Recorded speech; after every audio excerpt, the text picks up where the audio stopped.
And now, a tale well calculated to keep you in suspense. Can the devil really take possession of the mind of man? Listen to Sold to Satan, starring Kermit Murdoch, and adapted especially for suspense by Joseph Cochran from a short story by Jules Archer.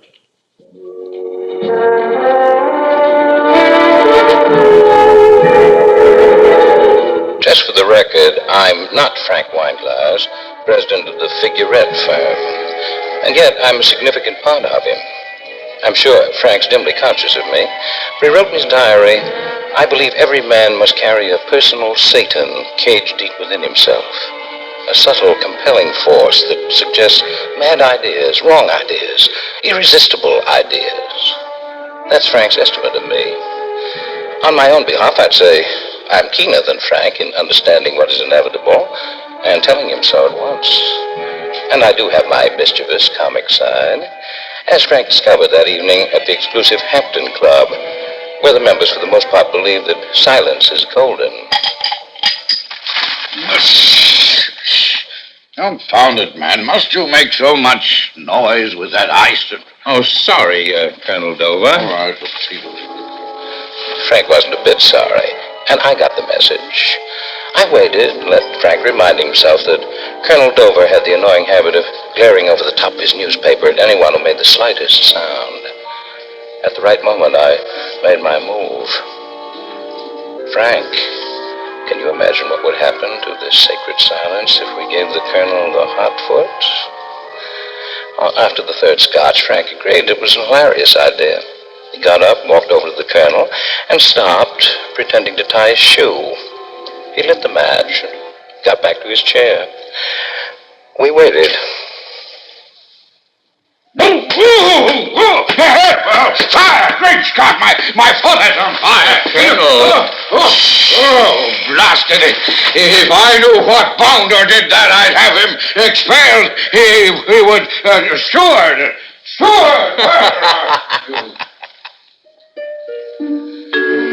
As I said, I grasped the inevitable, and what I suggested a few days later met with flat refusal, even to listen. But I knew he'd come round. Then, too, I had the lever to pry Frank away from his deepest fears and inhibitions and commit even murder. The lever was Diane Rodell, model for Figurette. She came into the office of Harry Feeney as Frank's partner one morning after they'd had a night on the town. Hello, honey boy. Oh, hello, Diane. Feeling low, honey boy. Don't call me that. Why, honey boy, last night you No, said I that mean around the office. Frank might hear you. Even if I nestle up close and whisper it like this. Honey boy. No matter what happened last night, these are business hours. That's why I'm here. Some other time, huh? I can't think. My head is... But my bill collector, he's such a nasty man. And when I say some other time, he says no, sister, right now or else. Harry, you don't want him to talk to me like that, now do you? Oh... Well, here's $200. And for the love of Mike, don't... Ah, thank you, honey boy. And from now on, this'll be my week's salary. What do you mean? Your salary's $100 a week. Oh, it was. Now it's 200. And I want a 10-year contract. What? Now, see here, Diane, you can't put the bite on me. No, I absolutely no. Don't get impulsive, honey boy, or I'll show these photographs to Mrs. Feeney. Oh, Diane, this is blackmail. Oh, no, honey boy, you know I'm the best model figure I'd ever had. I'm worth $200. Yeah, sure. I know you're a good model, the best. But there's Frank. He's my you partner. Also have a partnership with Mrs. Feeney. Now, what's she going to say about these photographs? All right. Give me the photos. Say nothing about this, and I'll adjust your salary. We'll call it a cost of living increase. And because you're so valuable to the firm, that is, you'll be sewed up with a long-term contract. How's that? Why, honey boy, that's what I came to ask. I'm so glad you thought of it first.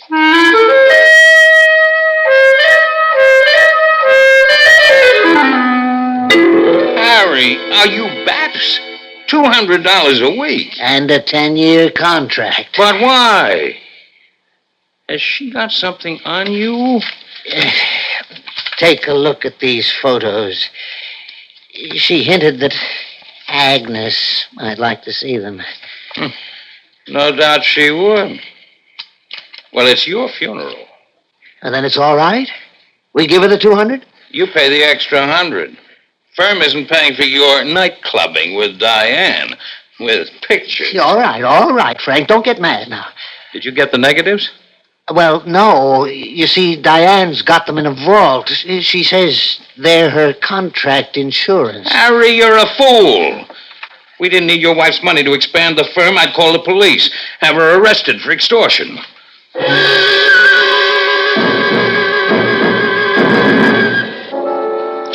The next time I whispered to Frank, that shocked look didn't come over his face, and he listened.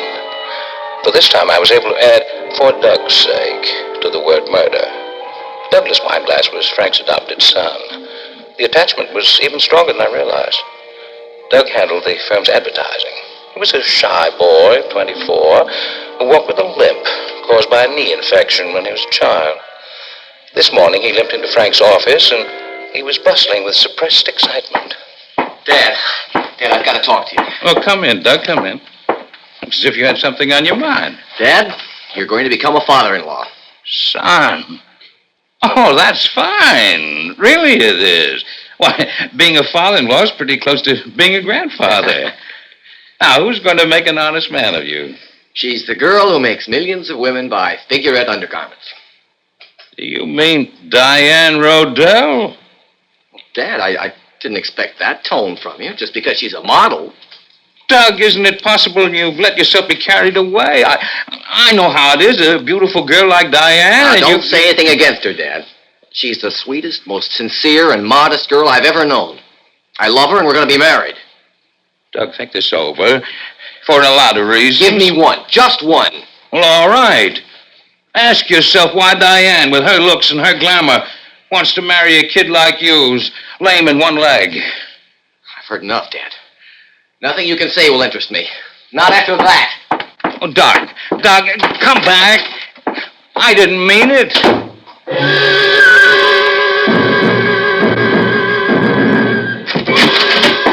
Fine mess you got me into. What's the trouble, Frank?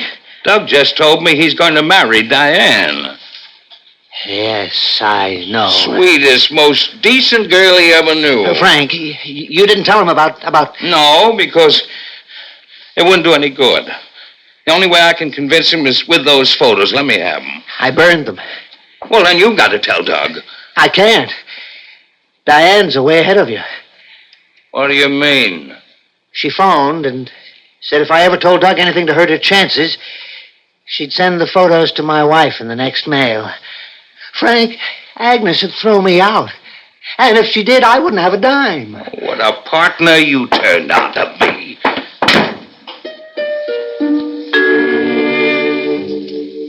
Frank fought off my suggestion to murder Diane. He told himself he could buy her off. He called Diane and arranged to see her that night. Well, I didn't argue. I knew he had to try everything before the inevitable solution. So nice of you to call, Mr. Wineglass. Do sit down. You know why I'm here, so let's skip the preliminaries.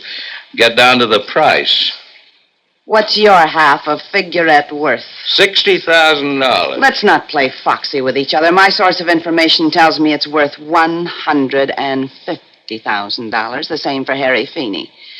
Except his wife owns his shares. Knowing you can't shake her down, you think you'll get it through Doug. Oh, l'amour, l'amour. I just can't resist Doug. And vice versa. A grand passion like ours is worth $150,000. Well, good night, Daddy. My boy thinks you're the most decent girl in the world. How perfectly darling of him. You wouldn't ever tell him anything different. Now, would you, Mr. Wineglass?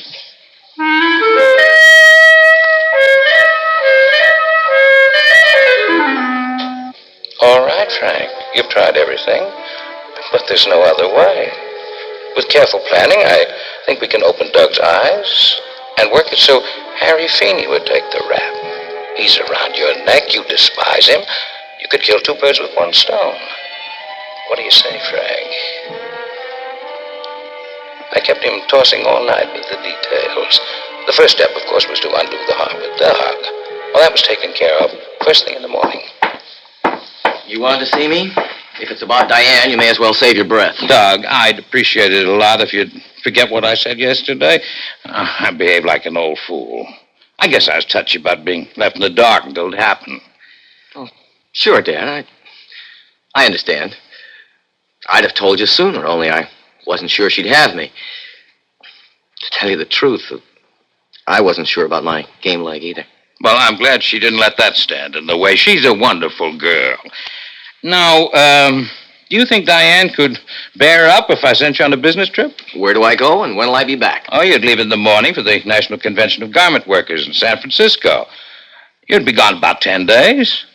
Well, say, why don't you plan to take the 20th century tomorrow and show Diane the town tonight?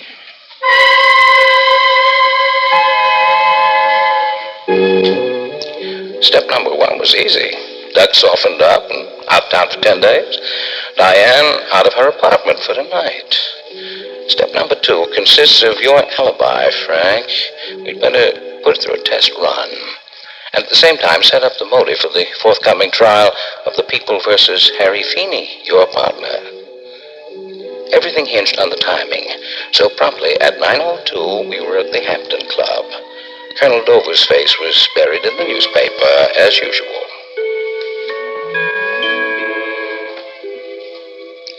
At 9:15, he had turned page 1. Now, Frank, let him have it. Blast it! Oh, sorry, Colonel. Very sorry. Well, that's all right. Perfect, Frank, oh boy. Perfect. 9:20, at my whisper, he rose, slipped out the French window and into the garden. It took 3 minutes to reach the Madison Arms, Diane's apartment house up the street from the club. Entering by way of the cellar, he climbed the 10 flights of stairs without meeting anyone and emerged at the corridor window. He had a bit of luck when he got out on the fire escape and found the window to Diane's room open an inch. 9:30, he was pecking out a note on Diane's typewriter. He finished the note, and at exactly 9:40, he left the apartment, hurried down the stairs, walked to the club, and entered by the same window. He sank into his chair. Colonel Dover had turned another page of the newspaper. Frank wanted to do it right away, but I made him wait a couple of minutes. Now.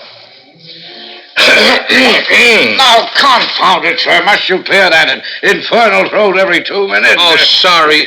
Terribly sorry, Colonel. Well, class of people.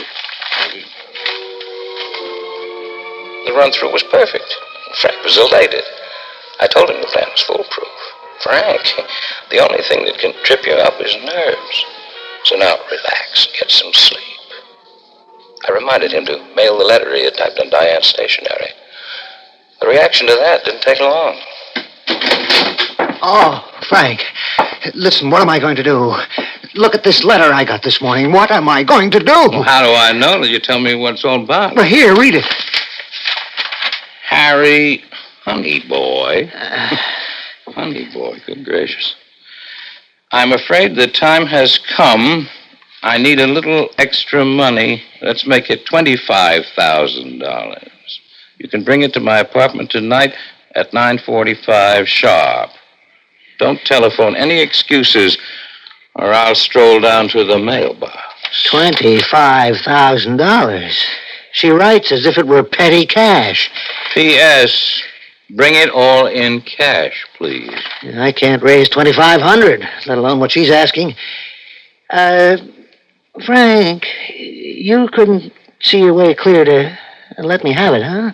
You'll get it back, every cent. Sure. When Agnes dies. I'll get her to sign over some of the stock to you. I'll convince her. Somehow. All right. Stop sniveling. I'll give you the money. On one condition. Oh, anything you say, Frank. Just this. When you see Diane tonight, get those negatives. Slap her around if you have to, but get them. Understand? Oh, sure. I'll get them even if I have to knock her out. Frank, old boy, you're a real friend. I'll never forget this. Never. Hook, line, and sinker.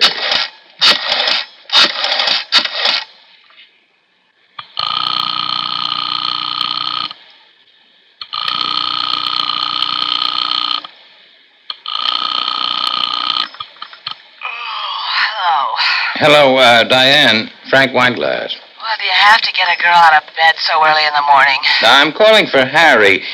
He's got to see you tonight about those negatives. You can tell him. Now, wait, Diane. He's prepared to pay for them. Oh. You can write your own ticket. Well, that sounds interesting. Where's he getting the money? Well, I'm letting him have some. Oh. And he made a killing at the track. What time is he coming? Between 9 and 10. Will you tell Honey Boy I'll be waiting anxiously.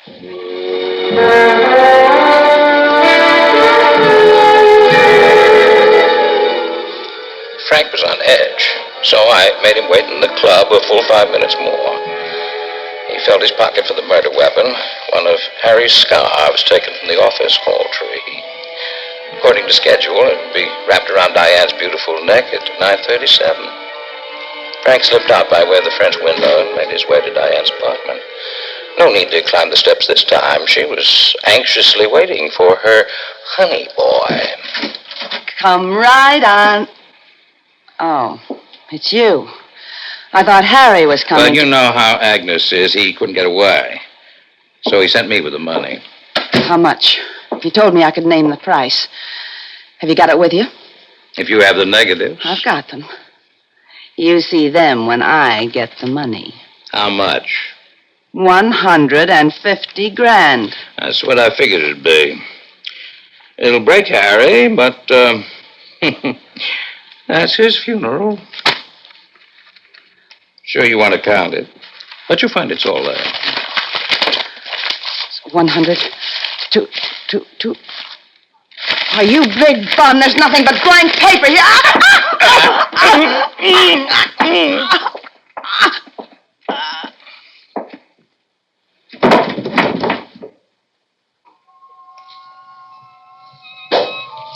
Frank found the negatives right next to her heart. He burned half of them, leaving enough to show who it was, picked up the fake money, made his way back to the club, just as the colonel was turning the second page of the newspaper. Frank slipped into his chair and calmly waited for my signal. Now, by the eternal, sir, this is too much. You, sir, if I hear one peep out of you again, I will... Oh, yes, I'm sorry. I beg your pardon.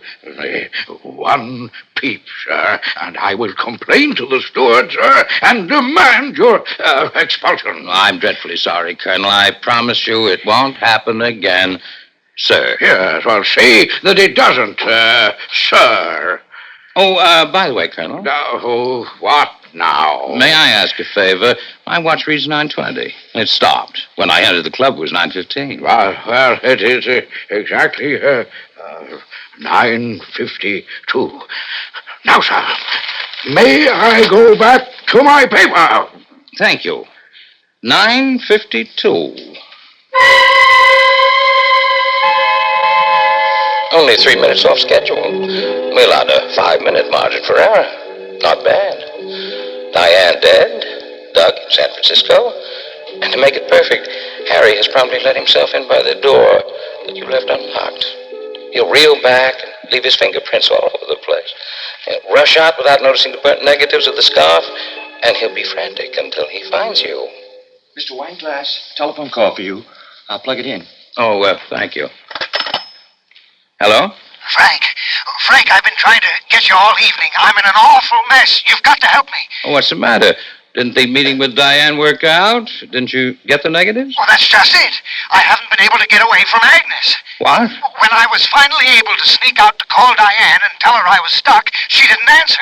Frank, get to her, find her, and explain. Tell her I'll get there, but it'll be after midnight.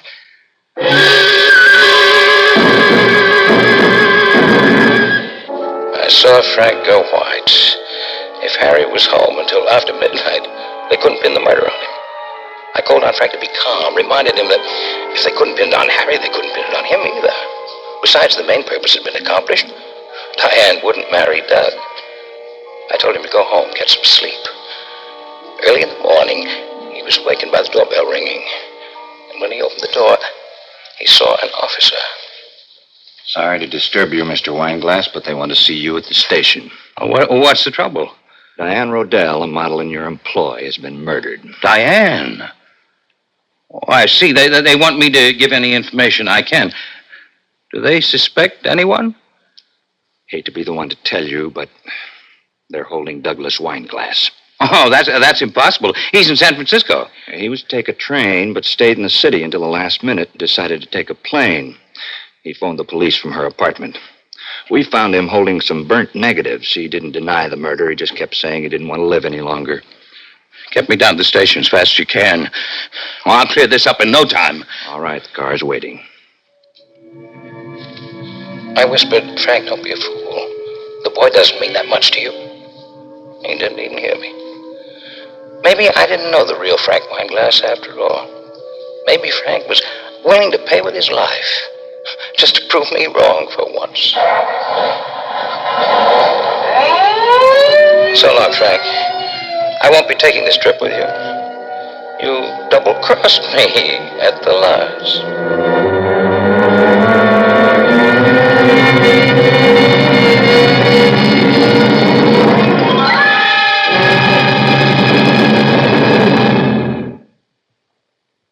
Suspense.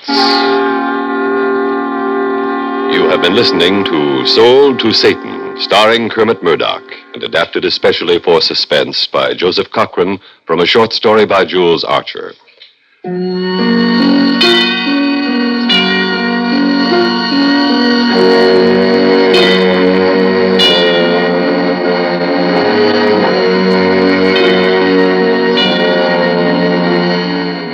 Suspense is produced and directed by Bruno Zerato Jr., musical supervision by Ethel Huber. Heard in tonight's story were Elizabeth Lawrence as Diane Rodell, Robert Dryden as Harry Feeney, Ian Martin as Colonel Dover, Richard Holland as Douglas Wineglass, and Dick Hamilton as the police officer. Listen again next week when we return with The Juvenile Rebellion, written by Robert Senadella. Another tale well calculated to keep you in suspense. CBS newsmen everywhere report in depth and detail on this station of the CBS Radio Network. And now, a tale well calculated to keep you in suspense. We live in an age of wonders. What was yesterday's impossibility is today's miracle and tomorrow's fact. So, perhaps our story today isn't just a story. We only say perhaps. But it might be worth asking yourself, is it just a story? In a moment, Act One of Heads You Lose, starring William Redfield as Steve Kimberly, and written especially for Suspense by Robert Arthur. The first portion of Suspense is brought to you by the makers of Alpine cigarettes.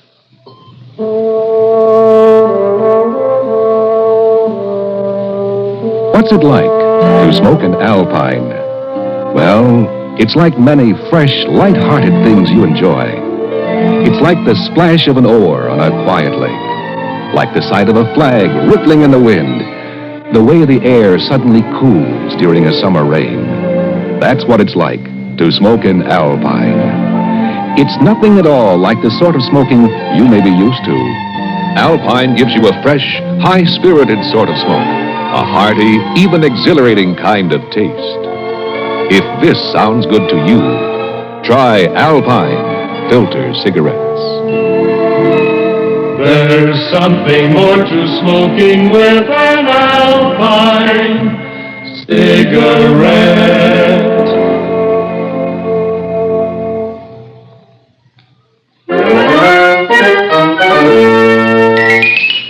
It was a nice, chilly morning in October, and Rollo Collins and I were sitting in Rollo's office wondering where our next dollar was coming from. Rollo didn't look hungry since he weighs about 300 pounds and has the appearance of a dishonest cherub, but I knew he was. As for me, Steve Kimberly, I felt like a walking skeleton. Rollo and I were private detectives. Now, I won't try to whitewash us. Let me just say nobody ever actually proved anything against us. But we were, let's face it, a firm people came to in desperation with cases more reputable firms wouldn't handle. And when the intercom buzzed, Rollo and I jumped. Yes, my dear. A gentleman by the name of Harrison Ward to see you, Mr. Collins. Mr. Ward? That's right, sir. He's an attorney. Oh, by all means, come right in. Yes, sir. Harrison Ward was a tall, thin guy with a tall, thin face. And as he closed the office door and looked at us, his Adam's apple jumped up and down nervously. My name is Ward, Harrison Ward. I'm an attorney. I wish to engage you to find someone for me. Oh, butter wouldn't have melted in Rollo's mouth as he waved Ward to a chair. You come to the right place, Mr. Ward. We find people. That's our business. Well, this is an unusual case. I want you to find... Well, his name is Joshua Franklin. Joshua Franklin? Surely you're not serious. Joshua Franklin's disappearance is one of the great mysteries of the century. Isn't he the Wall Street financier who walked out of his office one day with $100,000 in cash? That's the man. Ah, and was never seen again? Precisely. Not the slightest clue to his fate has ever been discovered. I told you it was an unusual case. But, my dear Mr. Ward, according to my recollection, even when he vanished, Joshua Franklin was a dying man. Yes, that's true. His body was riddled with disease. Doctors gave him 6 months at the outside. It was such a pity. That brilliant financial mind, as keen as ever. The body that no miracle of science could keep going. In that case, Mr. Ward, no matter where he went, Joshua Franklin must have died at least 6 years ago. Oh, yes. A dozen specialists assure me he cannot possibly still be alive. And yet you wish us to find him? My dear Mr. Ward, on occasion we do the impossible. But we cannot work miracles. What you need, Mr. Ward, is a spirit medium. Please, gentlemen, I assure you, I've come to you in desperation. I know that Mr. Franklin must be dead, and yet... Yes? Please go on. 3 weeks ago, Joshua Franklin spoke to me on the telephone. Oh, come on now. You can hardly expect us to believe that. Well, it couldn't have been anybody else. He identified himself by a secret code. Did you recognize his voice? Well, no, it did seem changed. But it may have been a bad connection. Mr. Ward, you're certain it was Joshua Franklin? I'd swear to it. The things he reminded me of. Well, no one else knew about them, living or dead. Oh, I'll bet, especially dead. Tell me, just why did Joshua Franklin phone you?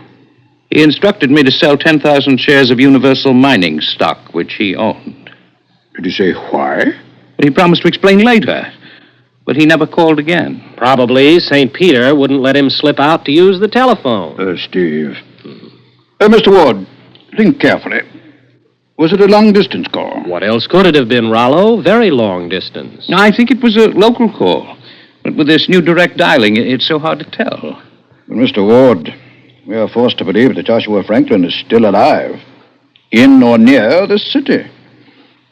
We'll take the case. Our fee is $100 a day. Well, that's quite all right.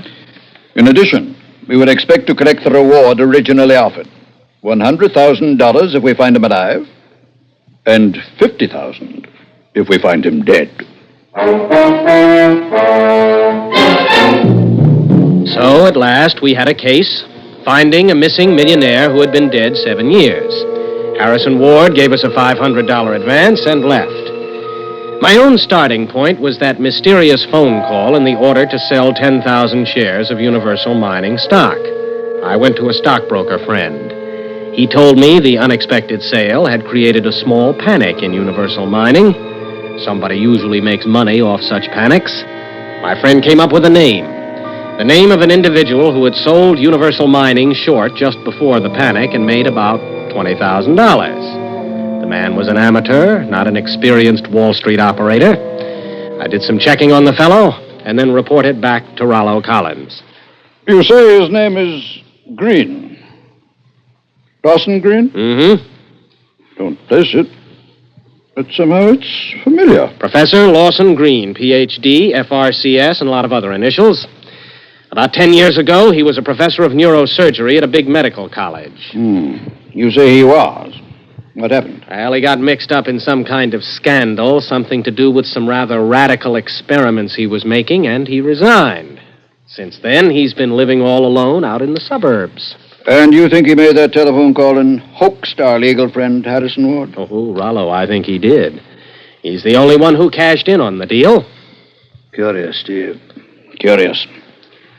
I wonder where he got that confidential stuff he told Ward. Maybe he knew Joshua Franklin once. Anyway, I'm going to find out. Sit tight, Rollo, while I go out and have words with the mysterious Professor Green.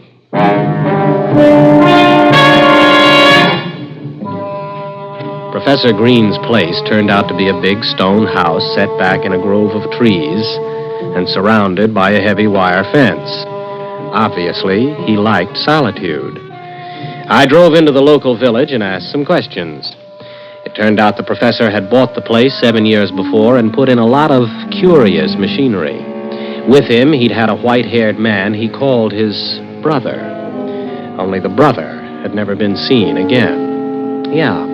And just 7 years earlier, Joshua Franklin had disappeared, too. A connection? Oh, I'd have bet my life on it. So, I telephoned Professor Green. Hello. What do you want? Is this Professor Green? Yes. Who are you? Why are you calling me? My name is Steve Kimberly. I'd like to talk to you about an old friend of yours, Joshua Franklin. About who? Whom is the correct usage, Professor? I don't know what you're talking about. Goodbye. Not so fast, Professor. I'm just a fellow who's interested in Joshua Franklin. I'm working alone, but if you insist, I can call in the cops. Police? Only I hate crowds. Don't you? Very well. Come out to my house. I'll see you. You see, sometimes the easy way is the best way. I drove back. The gate was open. I drove up to the front door. A little white-haired man with bright, nervous eyes and shaking fingers let me in. Well, come in. Thank you, Professor. I'm glad you agreed to see me, alone. I haven't any idea what you want. I agreed to see you just to stop this insufferable nuisance. Well, I'd hardly call one phone call insufferable. However, I'll get down to business. Where is Joshua Franklin? What became of him? I don't know. I never heard of Joshua Franklin. Now, young man, goodbye. No, you're not getting rid of me that easily, Professor, so let's start over. Where is Joshua Franklin? What do you want? Why have you come here? I won't let you ruin my experiment. It's my whole life. And now you're trying to destroy what I've done. Take away everything that I've accomplished after I've given up my career. Everything to... Oh, Professor, easy. You're going to blow your top here. Now, believe me, I'm not here to destroy anything. I'm here as a friend. I want to help you. What brought you here, anyway? That little transaction in Universal Mining stock. So that's it? Mm-hmm. I was afraid. But he told me to do it. He? You mean Joshua Franklin? Yes. I mean Joshua Franklin. You've got him here in this house? You've kept him a prisoner all these years? No. I only saved his life. I'm the one who's been the prisoner. You saved his life? In spite of what the doctor said? Well, man, why all the secrecy? You could have been famous. You'll see. Yes, I'll take you to Joshua Franklin himself. And then you'll understand. The little professor led me down a long corridor to a heavy metal door, and as we went, my brain was clicking like an adding machine. I was busy trying to figure out my next step when Green led me down a flight of stairs into a pitch-black room. There was some kind of pump going. Here we are. Joshua Franklin is in this room. Well, turn on the light. No, not yet. I'll speak to him first. Now, don't be surprised if his voice is, odd. Mr. Franklin, I'm here. How are you this morning? I'm tired. Tired beyond human endurance. I know. But I'm working on the problem. Soon you'll be a new man again. Don't bother to lie to me. I know the truth. You must be patient. It takes time and money. You'll never succeed, never. I was a fool ever to think you could. I should have died as nature intended. Finish me now and let me have peace. Please, you must be patient. I'll return later. Now rest. Now you can no longer hear us, unless you'll turn on the light. Hey, this is a laboratory. Nothing in here but apparatus. Where's Franklin? He's in here. He was speaking to us through this loudspeaker. Well, okay, then where is he? Over there, in the far corner. Oh, now quit kidding. All I see is that pump, a lot of glass tubing with some red liquid bubbling through it, and on top a black glass ball about 18 inches in diameter. To save Joshua Franklin, desperate measures were necessary. What do you mean? He's inside that glass ball. What? The pump keeps him alive. Inside that glass ball? Well, you couldn't get a man in that thing. You could just about get his... Oh, no. Exactly, Mr. Kimberly. His head.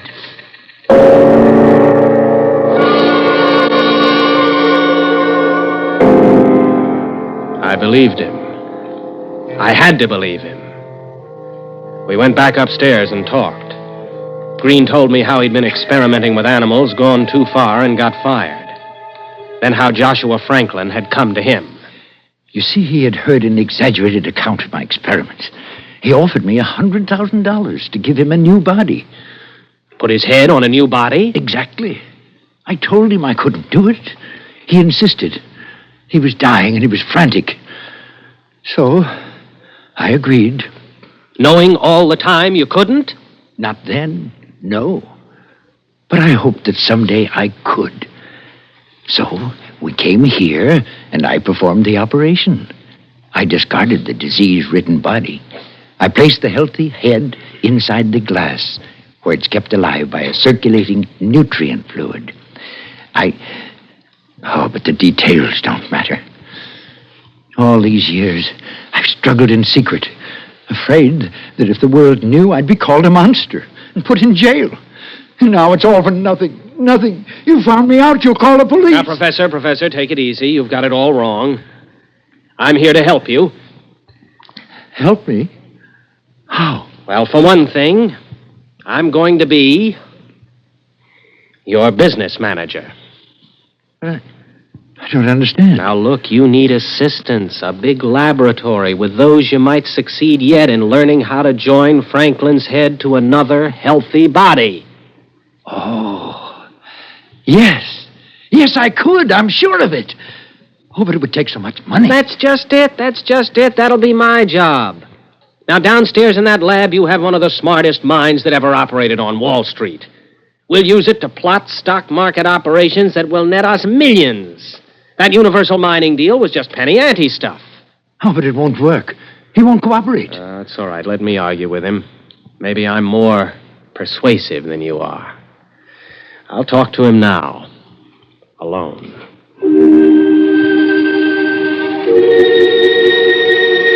The professor finally agreed. He took me back down into his lab, switched on the apparatus, and left me alone. Mr. Franklin? Mr. Franklin? Can you hear me? Who's there? My name is Kimberly. Professor Green has called me in to help him with your case. It's too late. I have no hope. If you knew how tired I am, how terribly tired. Now, look, it's only a matter of money. With your help, we can get the money. I'm not interested. I refuse to help you. I tried to avoid my destiny, and I've been punished for it. But I've suffered enough. In the name of heaven, shut off the pump and let me go. Now, Mr. Franklin, Listen. I don't want to do... Are you interested in money? Well, sure I am. Isn't everybody? If you want money, I'll pay you $200,000. Does that interest you? It interests me a whole lot. What do I have to do for it? Just one thing. Shut off the pump. Shut off the pump? Let me find peace at last. If you knew how unendurable it is to spend your life in utter blackness, thinking, always thinking, please, Mr. Kimberly, tell me that you agree. Uh-huh. Well, why not?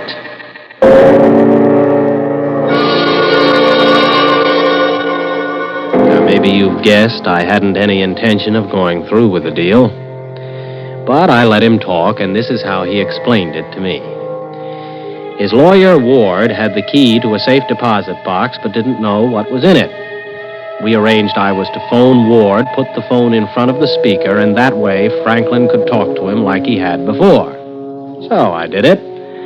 I set everything up for Joshua Franklin's living head in its glass ball to talk to Harrison Ward. Ward was puzzled, but he agreed to give me the key when I arrived, and I hung up fast. Here, Mr. Franklin. It's all set. Now keep your word. Shut off the pump. Well, sure, Mr. Franklin, sure. Just as soon as I get the money out of the deposit box. Promise to stop the pump. And I will, but I haven't got the money yet. As soon as I have it, I'll turn the pump off. Ah, thank you. And after all these years, I'll be able to have peace. You're not lying to me. You swear you will stop the pump and let me go? Sure, Mr. Franklin, I swear it. But of course, I had my fingers crossed when I said it. Shut off that pump and do myself out of $1 million. Not Mrs. Kimberly's little boy, Steve. Only something happened I hadn't figured on. The door burst open and Professor Green rushed in. I've been listening, but I won't let you do it. I won't. No, Professor, listen to me. You're making a mistake. You can't stop the pump. You can't let Franklin die. Professor, listen. This is my whole life's work. I'll stop you. I'll kill you. He shot at me, and the shot went wild. I ducked and yelled at him. Professor, let me tell you something. I'll kill you, you hear? I'll kill you. Second shot went over my head and hit the glass ball which held all that remained alive of Joshua Franklin. I looked up, and for just a second, I saw the glass ball split open and fall towards me. Then the professor fired again.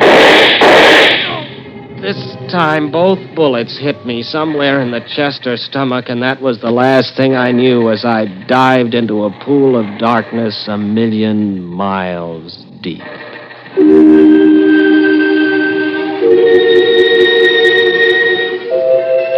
How long the darkness lasted, I don't know. A day, a week, a year. But at last, through the darkness that seemed to crush in on me like a ton of black velvet curtains, I heard Rollo's voice. Steve! Steve, can you hear me? Steve? I tried to open my eyes and found they were open, and it was still pitch dark. I moved my lips, and words came out.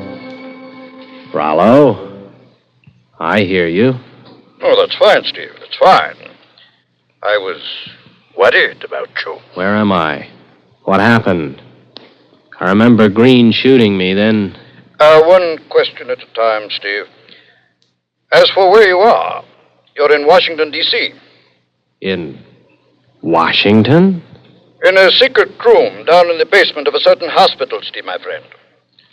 You can expect lots of company. Doctors, scientists. They'll all be here to ask you questions. Oh, you mean about Green and how he kept Joshua Franklin's head alive? No, Steve. About you. You see, officially, you're dead. I'm Dead?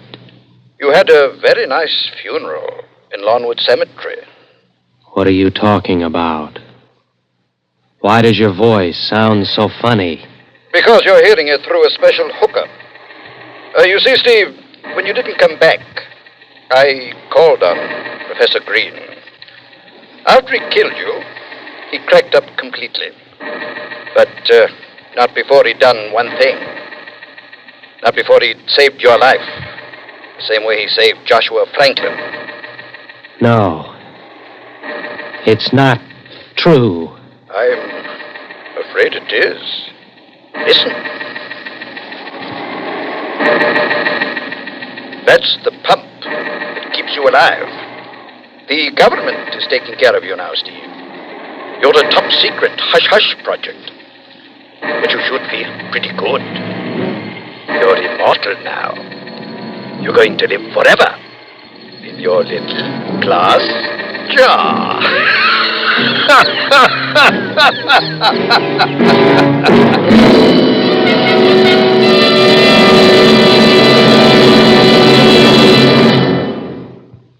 Suspense. You've been listening to Heads You Lose, starring William Redfield as Steve Kimberly, and written especially for Suspense by Robert Arthur.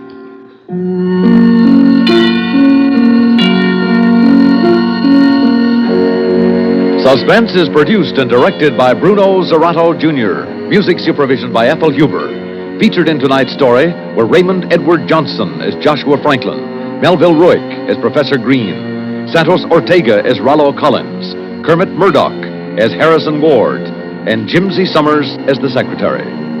Listen again next week when we return with Perchance to Dream, written by Bob Corcoran, another tale well calculated to keep you in suspense. Phil Rizzuto's Sports Time scores with the fans Monday through Saturday on the CBS Radio Network. And now, a tale well calculated to keep you in suspense. Perhaps I'm a coward. I don't know. In the years that have passed, I've never told this story to anyone. I've tried to justify my silence by assuring myself that no one would believe me.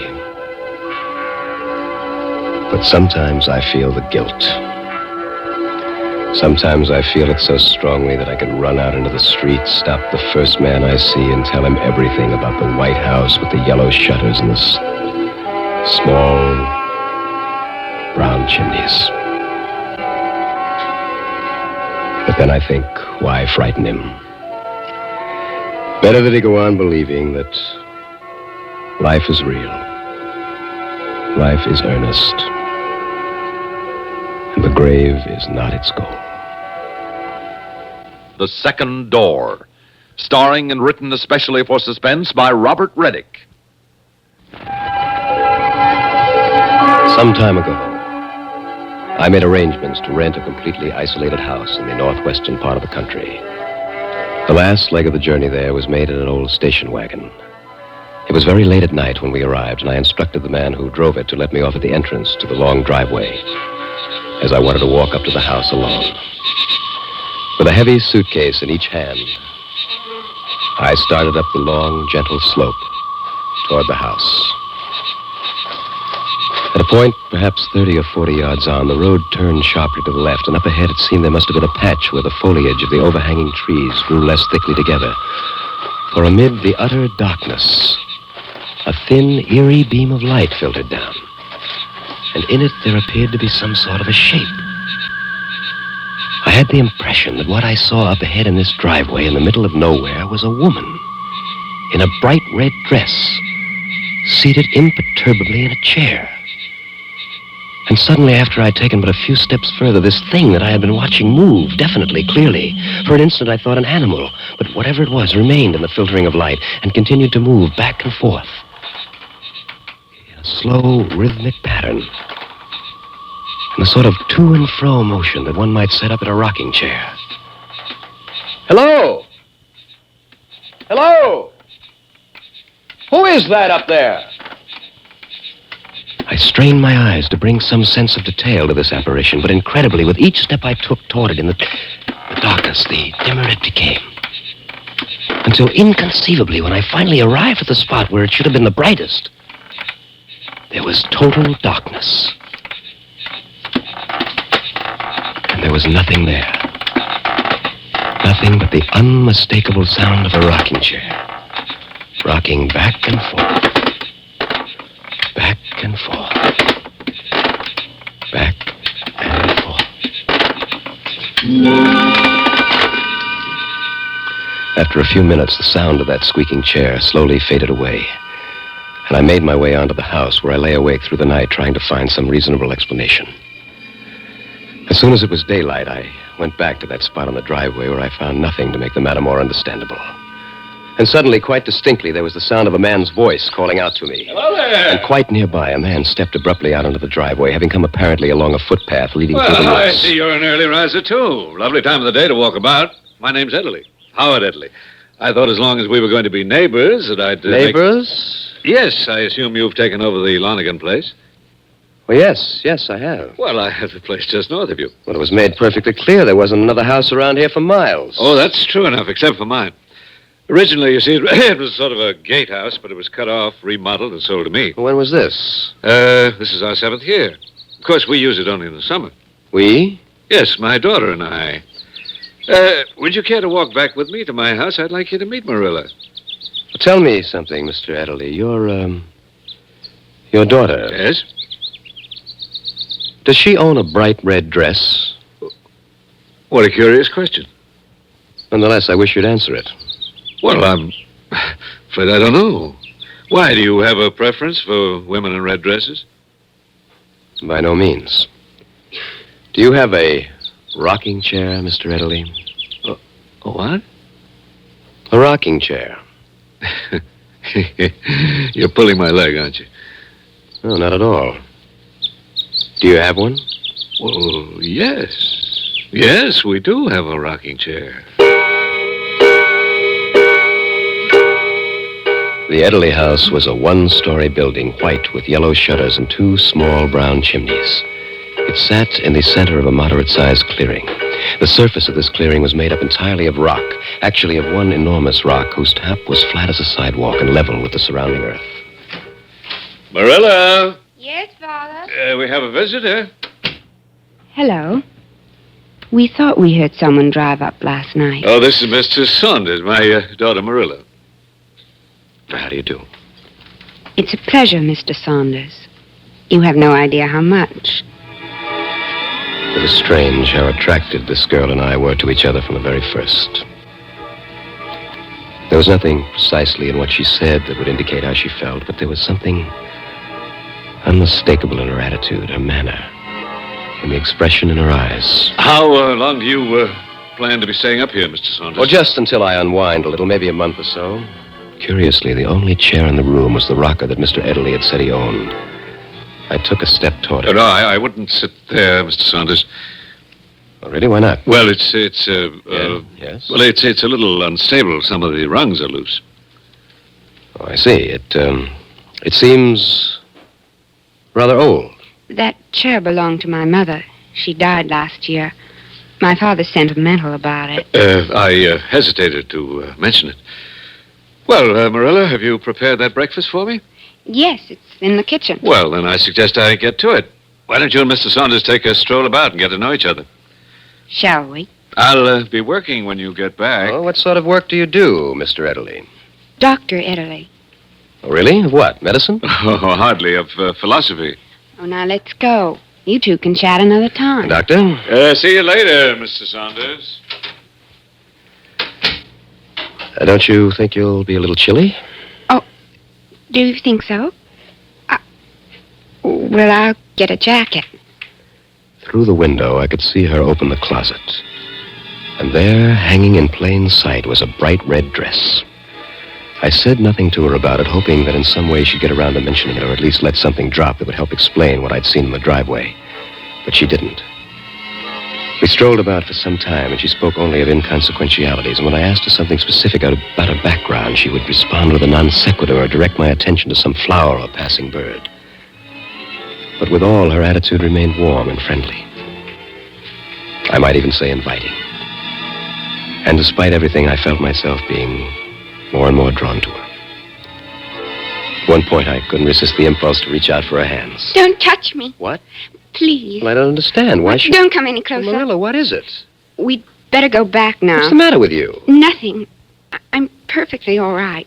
Well, I tried to take hold of your hand. You backed away from me as if I were a serpent. Why? Please, Well, why did you do that? You looked absolutely terrified. I can't explain. Can't explain? Why can't you explain? mean, I don't know why I did that. What, are you afraid of me? No. Well, then give me your hand. Why won't you give me your hand? Leave me alone, will you? Please, just leave me alone. She suddenly turned and started to run down the path, and at that exact moment, from a distance, we heard a voice calling out, screaming out, rather, as if in anguish. The path branched off just ahead, and I ran quickly in the direction of the scream. It was only a short distance to the point where the path came out of the woods, and I found myself on the cleared land that surrounded the Lonergan house. And there was no one there. Like the previous night when I'd heard the sound of the rocking chair coming out of nowhere, there was now only this agonizing scream for help. Again and again.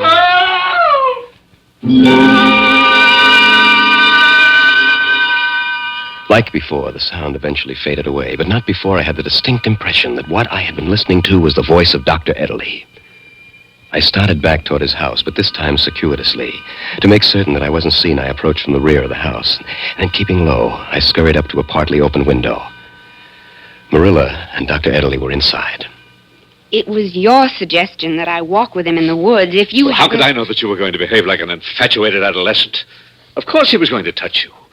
Batting your eyes, talking in whispers. What kind of behavior is that? I did no Of course you such thing. did. It was outright flirtation. And then running. Imagine that, running. What else could I have You done? could have used your wits. That screaming you did for help. It was the only possible way to distract him. I'd rather he was puzzled over that than have him discover the whole truth from you. Now I'm going down to his house and see if I can double talk our way out of this. Don't leave here until I get back. For a moment, Marilla stood in the open doorway, and then she turned and went to the bend of a long hallway where there were two heavy doors. She unlocked the nearer one and went in. Then, as quietly as possible, I made my way around to the front of the house and down the hallway to the door that Marilla had gone to. It was slightly ajar, and I could see most of the room with no difficulty.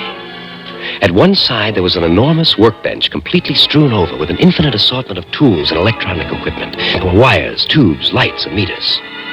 Marilla was seated before what at first appeared to be an ordinary television set. But there were curious labels above the three knobs that she was carefully adjusting. They read, respectively, latitude, longitude, and altitude. And she flicked a switch, and an image appeared on the screen. It was undoubtedly the Lonergan house. And it was a remarkably acceptable illusion, not only because the image was sharp and the coloring perfect, but because, astonishingly, the house was reproduced in its full 3 dimensions. The object had roundness, depth, perspective. Except for the reduction in size, every detail seemed as credible, as palpable as the original. It seemed as if you could reach in and pick the very flowers near the lawn.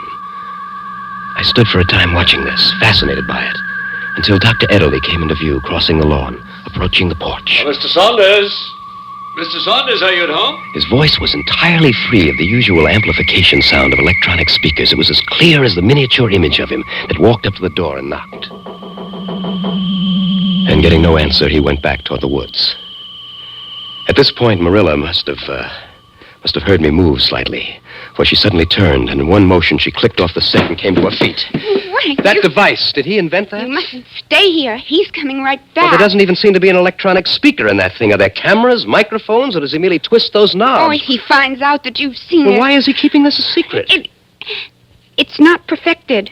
Is that true? Yes. Marilla, listen to me. You seem to be frightened by something that's going on around here. I know that I am, and I want to know what it is. Now, I also want to help you. There isn't much I can do if you won't tell me the truth. Now, what's in that other locked room? What? In the room next to this. My father works in there. Well, I'm sure he does, but at what? What does he work at in there? I can't tell you that. Why not? Because it's really his affair. But you do know what it is. Yes. You're going to unlock that door, Marilla. And you are going to unlock it now. Oh, please. Well, go on, Marilla. Why don't you oblige the gentleman? When a man is as curious about something as all that, I don't think he should be kept in frustration. Marilla, give me the key. Father, what are you Give it doing? to me. Now, Mr. Saunders, if you'll just step this way. We walked to the second door where Dr. Ederle inserted the key in the lock and opened it.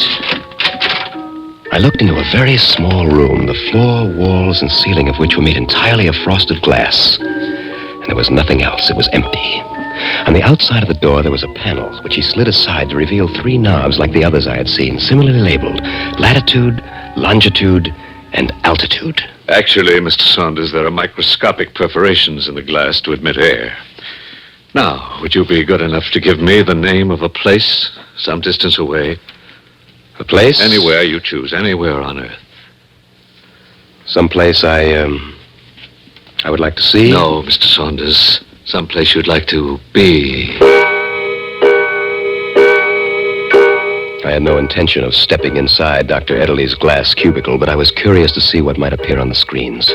And I gave him the general location of the New England farm where I was born. Alongside on the hallway, there was a series of bookshelves. It held a selection of highly detailed atlases and charts, and from one of these we determined the exact location of the farm.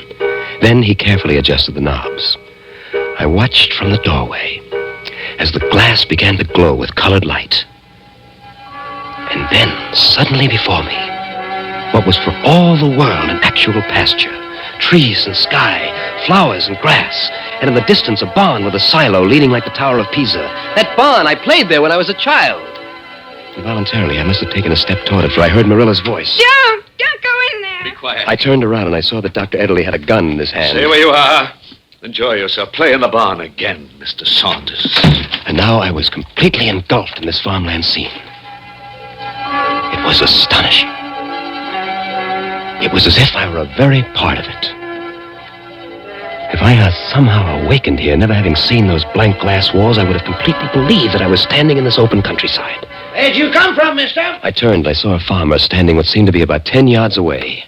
Something I can do for you? Well, no, What you doing here? Well, Lose your way? Well, not exactly. You see, Well, go on. Well, I was born here. My family used to own this place. I just thought I'd look... Take a look around. Yes. What's your name? Gordon Saunders. My father was... Dan Saunders. I heard of him. He had the place 30 years ago. That's right. Want to see the house? Well, And come on. He turned his back and walked away. Bring that rake along, will you? It was lying on the ground near my feet. I bent down. But my hand didn't close about the handle of the rake as it would have ordinarily, but rather passed right through it as if it weren't there. Nothing but sounds and images projected across a continent. You coming? No. I'd rather be by myself. I'll just take a little walk around, if you don't mind. Suit yourself. We'll be up at the house if you change your mind. Well, thank you very much. And he turned and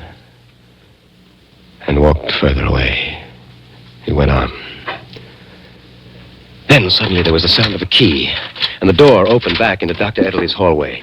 Somehow, in an effort to save me, Marilla must have managed to get the key and the gun away from her father. Had quickly opened the door of the cubicle and thrown the gun down the length of a long hallway. As I came out, she was grappling with him, to keep him from reaching it. Before I'd taken 2 steps toward them, he'd broken loose and was running for the gun. It was obvious that he'd reach it before either of us, and in a moment, we'd both be helpless. I had a revolver in my suitcase at the Lonigan place, and I knew that our only chance was for me to get it. I ran out of the house and into the woods.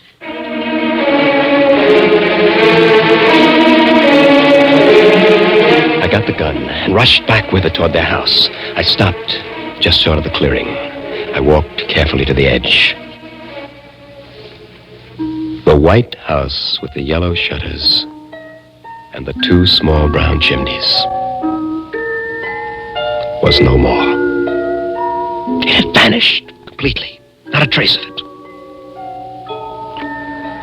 I walked out into the clearing, bewildered, shocked, hardly able to accept the evidence of my senses.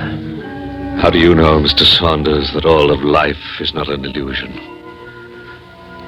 I didn't even bother to turn or look about, for I knew I'd see nothing. Can you hear me, Marilla? Yes, I can hear you. I can see you. Are you all right? She's perfectly all right. The house was never really here, was it? I'm afraid not. Nor were you. That walk we took in the woods, Marilla? Like your visit with the farmer. And it was you in the red dress? Yes. I'm sorry. I was doing some experiments. There was a short circuit, and the image appeared in the driveway. And when I tried to touch your hand, Marilla, in the woods... She moved away. We were careful that you never actually touched anything connected with us. Ourselves, the rocking chair, even the doors of the house were held or left open for you. The floor? What you felt under your feet was the same flat rock you're standing on now. What you saw was the illusion of floorboards. No, nothing to touch. As yet. As yet? We have 5 senses, haven't we, Mr. Saunders? You were quite beguiled by the use of only 2. Well, I expect to have no particular difficulties with odors and tastes. But the sense of touch... You'd be interested to know that I've begun my experiments with the sense of touch, Mr. Saunders, and with very encouraging results. I'd considered conducting another experiment now, with you as the subject. With you, and with a bullet from my gun. Oh? But Marilla has pleaded your case. She's convinced me that you're too sensible to tell anyone about all this, that no one would believe you. I don't imagine they would. She's also promised never to try to get in touch with you. And, of course, I have a way of keeping an eye on you, don't I? That house actually does exist somewhere, doesn't it? Yes, but you won't try to find it, will you, Mr. Saunders? And, of course, your name isn't Ederly. I should think not. You know, I've thought of an interesting experiment we might conduct in the place of the one with the bullet. Marilla, I thought that since you've become so fond of our friend that you might want to say your last goodbye with the proper finality, that you might want to say it with a kiss. For a moment or two, there was silence. And then I heard Marilla's voice, very close, almost in a whisper. I've never heard your first name.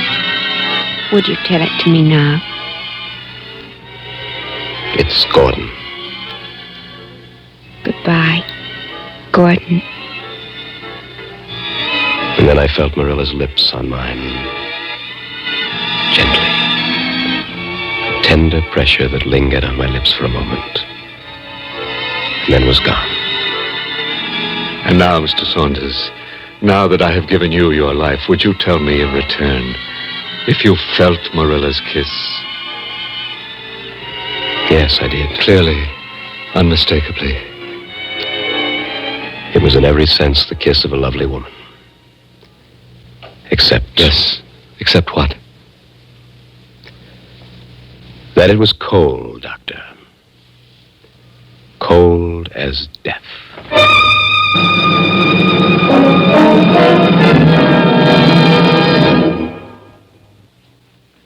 Suspense. You've been listening to The Second Door, starring and written especially for Suspense by Robert Reddick.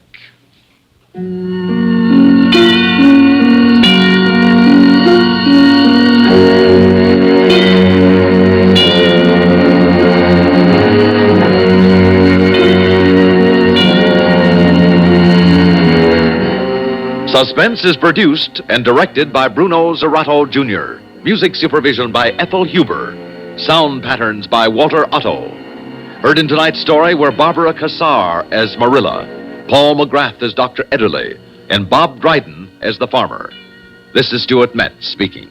Listen again next week when we return with Hide and Seek, written by Bob Corcoran, another tale well calculated to keep you in suspense. Now, from Suspense and from CBS radio network stations everywhere, anniversary greetings to radio station KSL, Salt Lake City, marking its 40th year of operation today. To 50,000-watt KSL, affiliated with CBS radio since 1932. Many more years of success. This is the CBS Radio Network. And now, a tale well calculated to keep you in suspense. in a moment, Act One of With Murder in Mind, written especially for Suspense by Irwin Lewis, starring Jack Crucian, currently featured in the Broadway hit, I Can Get It For You Wholesale.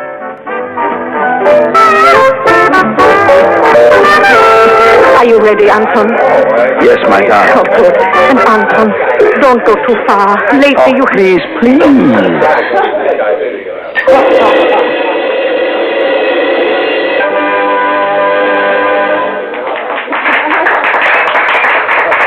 Now, this time, ladies and gentlemen, the Hi-Ho Club takes singular pride in presenting Tesla. This renowned expert in the mysteries of mentalism is at all times blindfolded. Tesla, keeper of the keys to dark secrets locked in the innermost recesses of the human mind, will astound and astonish, yes... Tonight, Helena, I am tempted to amaze them truly.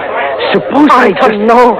You promised. Anton, please. It is too dangerous. Promise me. Yeah, I will be careful. And now, without further ado, it is my great honor to bring you feats of mentalism applauded in every capital of Europe. For the first time in these United States, with his beautiful wife, Helena, she's the one without the blindfold. Tesla the Great!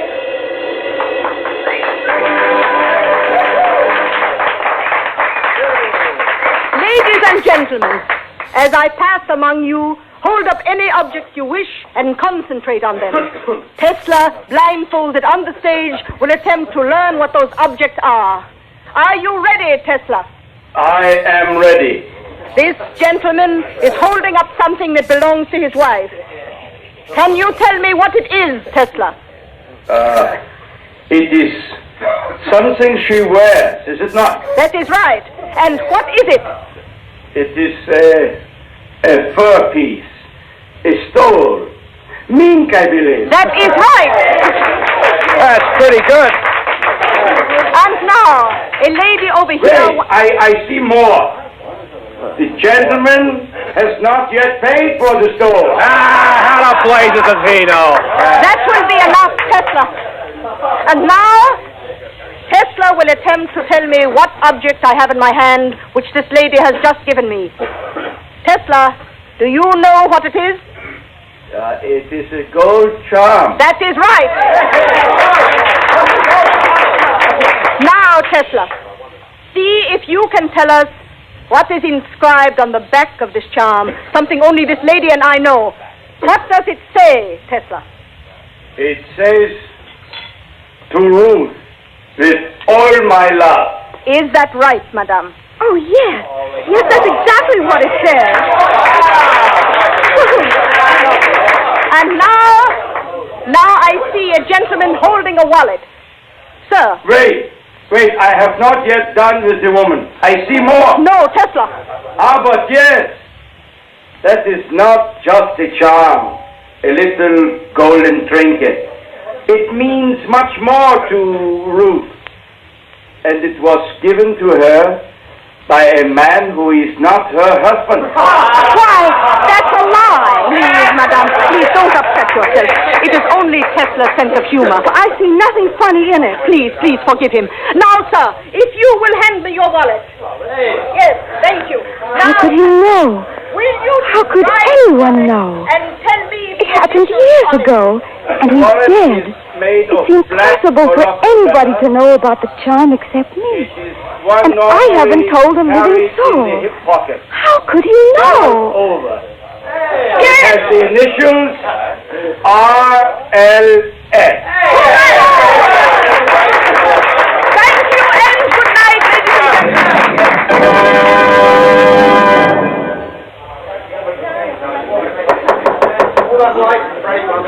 Oh, Mr. Hughes, please come in. Hey, Tesla, old man, I just had to come to your dressing room and congratulate you and the little woman. Oh, then you liked our act, Mr. Hughes. Liked it. Say, that was the greatest opening act my club has ever had. Yes, sir. Thank you.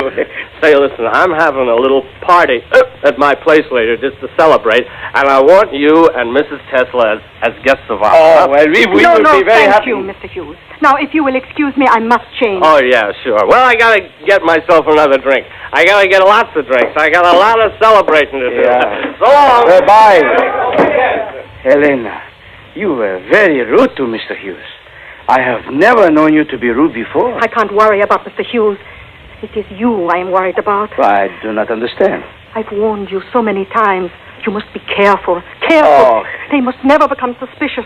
A wrong word here, too much said there, and tonight you should not have said what you did about that woman. Oh, those foolish little thoughts rumbling around in her foolish little mind. I could not resist the temptation to have some sport over her guilty little secret. Did you see the look in her eyes? Yes, I saw it. Fear. Cold, naked fear, and questioning. I could almost hear her ask herself, how could he know? And someday someone will realize the truth. Well, what of it? It is degrading enough that I must use my gift merely to earn enough money for us to live. At least, permit me the pleasure of disturbing the little minds once in a while. Oh, Anton, this gift of yours, is it really a gift or a curse? Oh, Helena, please. Yes, who is it? Lieutenant Clark. May I come in? Oh, Lieutenant. Well, it is so nice to see you again. Did you enjoy our act? And how? But after seeing you two perform tonight, well, I just had to tell you how great you both really are. Oh, thank you. Helena, you remember Lieutenant Clark of the police department, don't you? Yes, of course. Nice to meet you again, ma'am.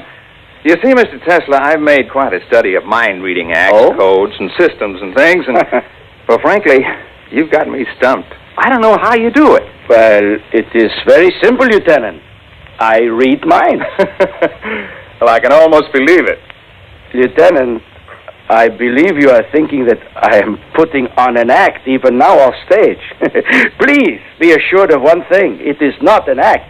I beg your pardon. Anton, if you will excuse me, I have a terrible headache. Oh? Anton, I am going back to the hotel. Well, my car's outside, Mrs. Tesla. I'd be happy to drive you there.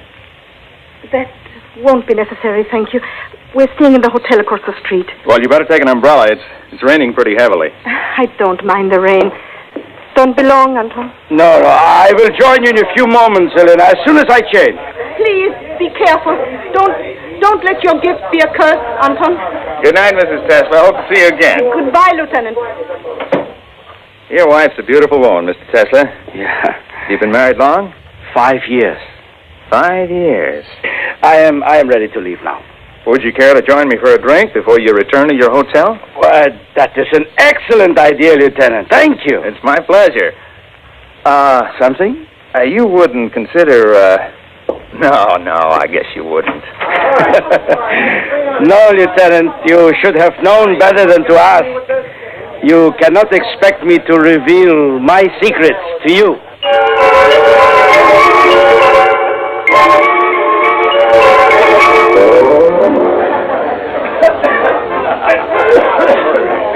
Oh, good evening. You're Saunders, aren't you? Good evening, ma'am. And you're part of the new mental act here at the club. That's right. 28 years I've been doing the doors of nightclubs, Mrs. Telser. It's Tesla, Mr. Saunders. Oh, yeah, sure. Well, I heard him saying how great you and your husband are. Oh. I was going to see your first performance. Here, let me open the door for you. It's pretty heavy. Oh, that's very kind of you. Oh, not at all, ma'am. Mind your step crossing. That rain. See? It's really pouring. If you'll wait a minute, I'll get you an umbrella, Mrs. Tesla. Don't bother. I don't mind a little rain. Oh, but you'll get soaked clear through.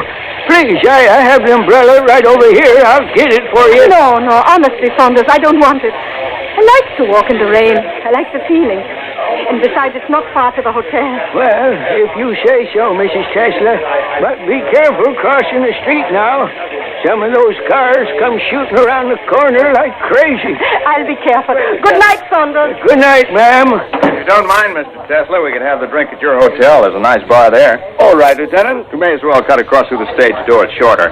Besides, in this rain, we're less likely to... Tesla, wait! Where are you running?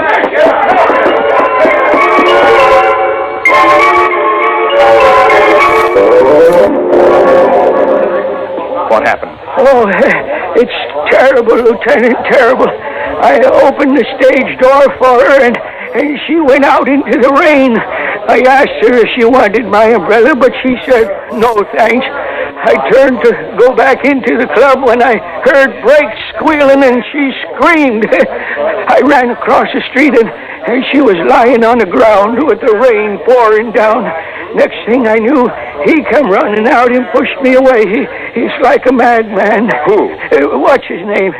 Mind reader, Tesla. Was it his wife? Yes. She's such a beautiful thing, Lieutenant Clark, and lying there all crumpled and smashed in the rain. Where's the car that hit her? I just saw the tail lights disappearing around the corner. He didn't even stop. You call an ambulance. Saunders, come with me. There you are. He's holding her in his arms. Helena, my darling. Tesla, let me carry her inside. No, go away, Lieutenant. Please, leave us alone. I've sent for an ambulance. Please, let me take her inside. No, it's too late. Wait. Yes, Helena. What is it? He's got an awful peculiar look on his face, as if he's listening to something. It's eerie. Yeah, I understand. I will remember, Helena. I will remember.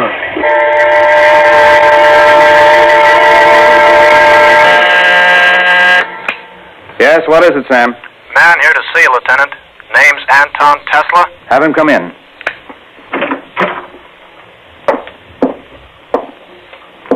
Mr. Tesla, it's good to see you, sir. Please sit down. Thank you, Lieutenant. I was wondering what happened to you. I haven't seen you since, well, it's a week now, isn't it? Is that how long it is? Sometimes it seems like a year. Sometimes only a day. Most of the time it seems as if I am the one who died. Terrible tragedy. I don't know how to tell you how sorry I am. Yes. You look tired. Thank you. I mean, thank you for being diplomatic. I have seen myself in the mirror. I was never a handsome man, but now I would almost frighten myself. Oh, nonsense.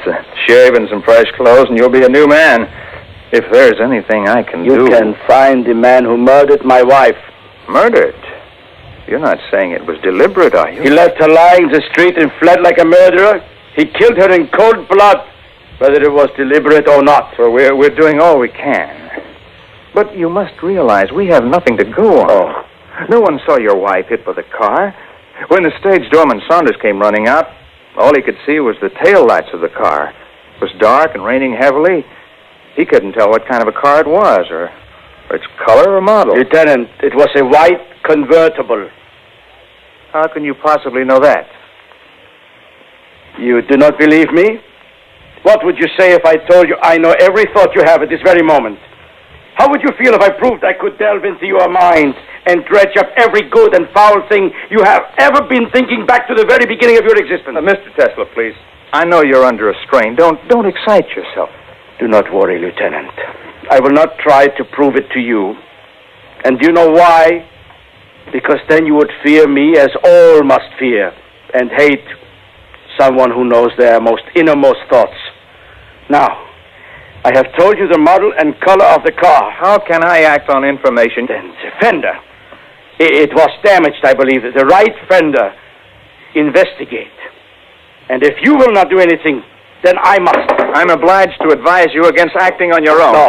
Mr. Tesla, listen to reason. In the state... Strange man. He really thinks he can read minds. It's ridiculous. And yet that business about the fender. And what was it his wife said? Don't let your gift be a curse. Now, why should she upset a thing like that?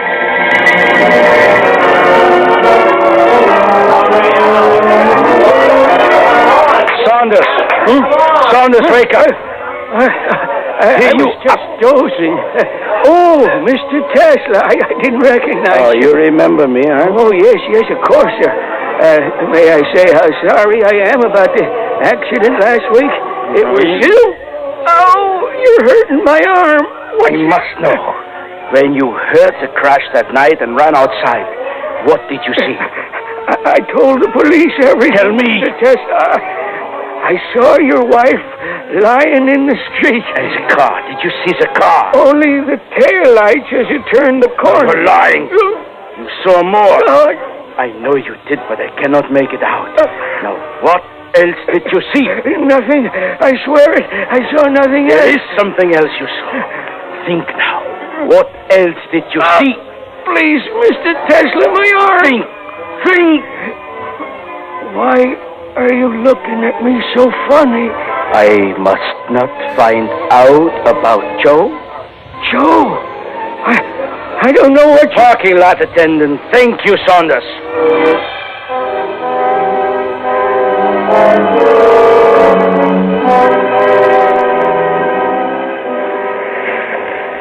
Hey, you. What are you doing around in cars? Come on, get away before I call the cops. Hey, haven't I seen you here before? Yes, my friend, you have. Wait a minute, you're that mind reader, the guy whose wife was killed last week. And you are Joe, the parking lot attendant. Yeah, that's right. Well, what do you want? I'm looking for a white convertible with a dented fender. Because I have been given to understand that such a car was here the night my wife died. Perhaps it is back now with the fender repaired, of course. I don't know what you're talking about. Look, you better get off this lot. You're asking for trouble. You seem to be worried, Joe. Why are you so worried? You're nuts. What do you want? A week ago, a car sped out of this parking lot and whirled around the corner just as my wife was crossing the street. It hit her and killed her. You know whose car that was, and you will tell me. That's a dirty lie. Hey, get away from that car. This is the car. Here, feel the metal on the fender. It is rough. It was a hasty job, and it was not well done. Okay, for the last time, get off this lot. First, you will tell me who owns this car. I'm telling you, mister, you better get off. What's the matter with you? Why are you looking at me that way? I ask you again. Whose car is this? Try and find out. I already have. Thank you.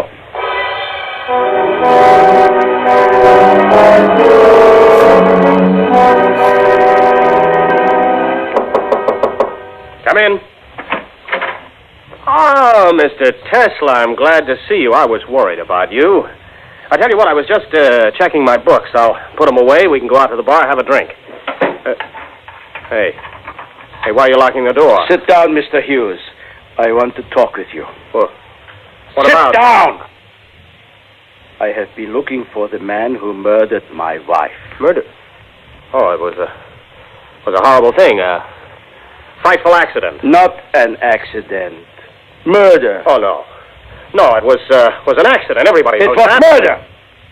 And the weapon was a white convertible. You have a white convertible, don't you? Now, wait a minute. You trying to say that I hit your wife? Hey, now put that gun away. Are you crazy? Perhaps. But tonight justice will be done. You murdered my wife. Oh, no, you don't. Get that.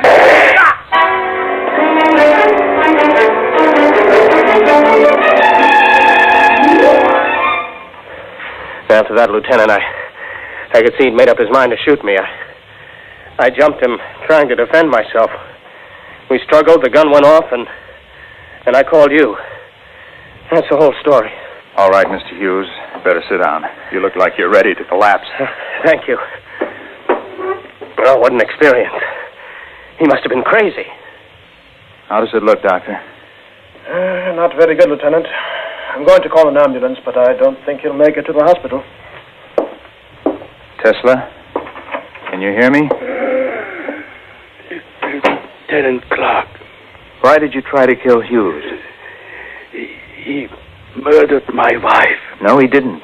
What are you saying? The driver of the car that hit your wife was taken into custody an hour ago and confessed. Oh. We got him through that fender. It took legwork, but we found his repairman and then him. He admitted everything. It took us a week, but it's pretty hard to hide evidence like that. He admits it. He is lying. He was telling the truth. But the white convertible? He was driving a white convertible, too, although a different model than Hughes' car. A different year, too. At the fender, there was fender damage on this car? It was one of those once-in-a-lifetime coincidences, Tesla. As near as we can make out, what probably happened was that Hughes pulled out of the parking lot and turned the corner at the same time that this other fella came from the opposite direction. He hit your wife and went tearing down the road. Hughes, trying to avoid a head-on collision, skidded into that lamppost opposite the club, bounced off, and drove away. Both cars had damaged fenders. Tesla, did you hear what I said? Yeah, I heard. But it is impossible. Hughes killed my wife. I know it. I know it. Tesla. Is he dead? Yes. Oh, that poor tortured man. I feel so sorry for him. What I can't understand is why he was so sure you were guilty. There is an explanation, but I refuse to believe it. What's that? I was very drunk the night of the accident. I only had the vaguest recollection of the events. Until you told Tesla just now what had actually happened, I thought I was guilty.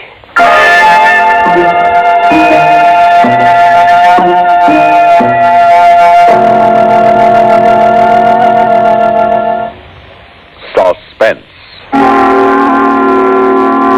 You've been listening to With Murder in Mind, written especially for Suspense by Erwin Lewis, and starring Jack Crucian, currently featured in the Broadway hit, I Can Get It For You Wholesale.